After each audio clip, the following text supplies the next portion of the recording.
Bonjour, je suis François Darocha-Carneiro, je suis historien du sport, spécialiste de l'histoire de l'équipe de France de football. Je suis l'auteur des Bleus et la Coupe, où je reviens sur l'aventure de 4 Coupes du Monde, 1958, 1982, 1998 et 2018.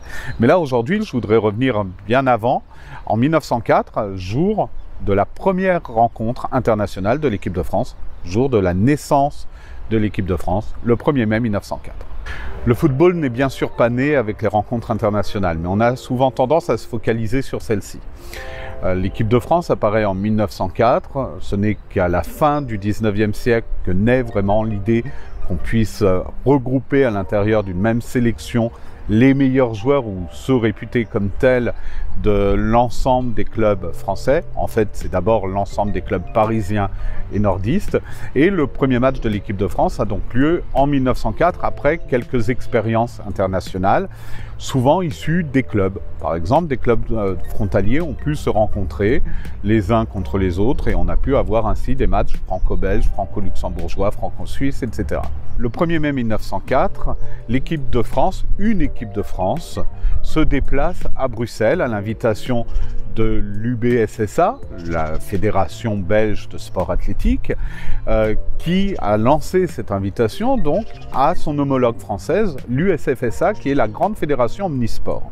C'est sous l'égide de cette grande fédération omnisport que naît donc la première équipe de France officielle. C'est la commission de football association qui décide qui sont les joueurs sélectionnés, et sur les 11 joueurs sélectionnés, on compte 10 Parisiens. En fait, il y a 12 joueurs sélectionnés. On reverra un petit peu plus tard ce qu'il arrive au 12e homme. 10 joueurs parisiens donc, et un provincial, Adrien Filet, qui est tourquenois, qui n'a pas encore 19 ans, il joue à l'Union sportive tourquenoise, et les membres de la commission de football association ne savent pas vraiment ce qu'il vaut sur le terrain.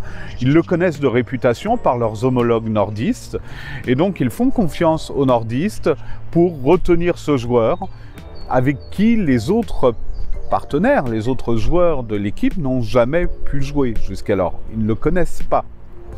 Et c'est d'ailleurs ce que reproche Ernest Weber, qui est un des journalistes de l'Auto, qui suit particulièrement cet événement, en disant finalement on a 4 joueurs parisiens sur le front d'attaque, le 5e va arriver là sans avoir les automatismes qu'ont pu mettre en place des joueurs parisiens lors de rencontres précédentes, lors de rencontres regroupant des joueurs de différents clubs. 4 joueurs parisiens, un 5e tourquenois, ce sont bien 5 attaquants. Et là, c'est un schéma très particulier, qui va perdurer finalement plus de 25 ans, pendant tout le premier quart du XXe siècle. On a un 2-3-5, avec 2 arrières, en l'occurrence le capitaine Fernand Canel et Joseph Verlet, 3 demi, les frères Georges et Charles Bilot et Jacques Davy, qui par ailleurs est également international de hockey, et 5 attaquants.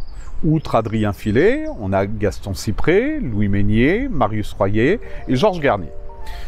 Dans les buts, Maurice Guichard, donc on a bien nos 11 joueurs. Il nous reste un 12e joueur, c'est Émile Fontaine, qui est un demi, qui est le capitaine du Gallia Club, et qui ne va finalement pas jouer parce que dans le vestiaire, alors on ne sait pas ce qui s'est passé. Soit il y a eu tirage au sort, soit les membres de la commission de football association ne l'ont pas retenu, mais en tout cas, dans le vestiaire, il est évincé de l'équipe.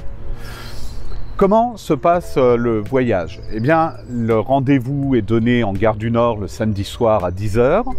Alors, Joseph Verlet a un petit peu de retard, il arrive avec toute une bande de camarades très joyeux à 10h30, mais ça va, le train est à 11 h. Le train part donc de la gare du Nord, 6 heures de voyage, on y parle littérature, on y parle sport, on y fait beaucoup de bruit, c'est un peu une sociabilité de café ou de service militaire, de caserne qui part ainsi en vadrouille. Faut pas oublier que ce sont surtout des jeunes gens, hein, ils ont moins de 21 ans pour la plupart, et donc on arrive à 5h20 à Bruxelles. Là, un petit déjeuner, les joueurs partent se reposer un petit peu, les officiels, les dirigeants vont faire la course aux souvenirs, en particulier aux cartes postales. Et le midi, on se retrouve dans un restaurant près du Mannequin Peace. Et là, on a droit à un repas copieux. 14 h, la fin du repas. Tout le monde rejoint le tramway et part vers le stade du Vivier-d'Oie. C'est le stade qui vient d'être créé par le Racing Club de Bruxelles, au sud de Bruxelles, à Uccle. Et donc, avec les spectateurs, ainsi, toute cette foule part en tramway rejoindre ce stade. On va dans le vestiaire. Le choix donc d'Évincé Émile Fontaine est fait. Les équipes sortent du vestiaire. Là, une photo immortalise l'instant. C'est une des très rares photos que l'on possède pour cette première équipe de France. À 16h55, l'arbitre anglais siffle le début de la rencontre. On est le 1er mai 1904, 16h55, Vivier-d'Oie, Bruxelles. John Keane siffle le début de la partie. Très vite, les Belges marquent un premier but. 7e minute. Rejoint presque immédiatement, à la 12e minute, par les Français. Louis Meunier, que ses camarades appellent Didi, marque le premier but de l'histoire de l'équipe de France. Puis, un de ses camarades, Marius Royer, marque un deuxième but. À la mi-temps, l'équipe de France mène 2-1. Presque immédiatement après la mi-temps, Georges Kérité, qui avait marqué le premier but belge, marque un second but à la 50e minute. 2-2, égalisation. À peine l'heure de jeu passée, la Belgique prend un peu d'avance en marquant un troisième but. Mais à la 87e minute, Gaston Cyprès inscrit le but égalisateur et le score en reste là. Match nul, 3 partout. Match nul, 3 partout, suivi par 1000 à 2000 spectateurs, on ne sait pas exactement combien. Il y a parmi les spectateurs beaucoup de nordistes. On n'est pas très loin de la frontière belge. Et ces spectateurs repartent à Bruxelles une fois le match terminé. Les deux délégations également. On a droit à une cérémonie dînatoire rapide parce qu'à minuit, quand même, il faut repartir. Les joueurs français, dès le lendemain matin, sont de nouveau à Paris.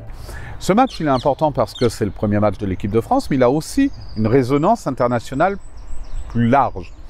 En effet, c'est l'occasion pour les délégations françaises et belges de se retrouver 3 semaines avant une autre réunion qui doit avoir lieu, qui est prévue entre 5 fédérations différentes. Ces 5 fédérations différentes, à la fin du mois de mai 1904, créent une fédération internationale, la FIFA.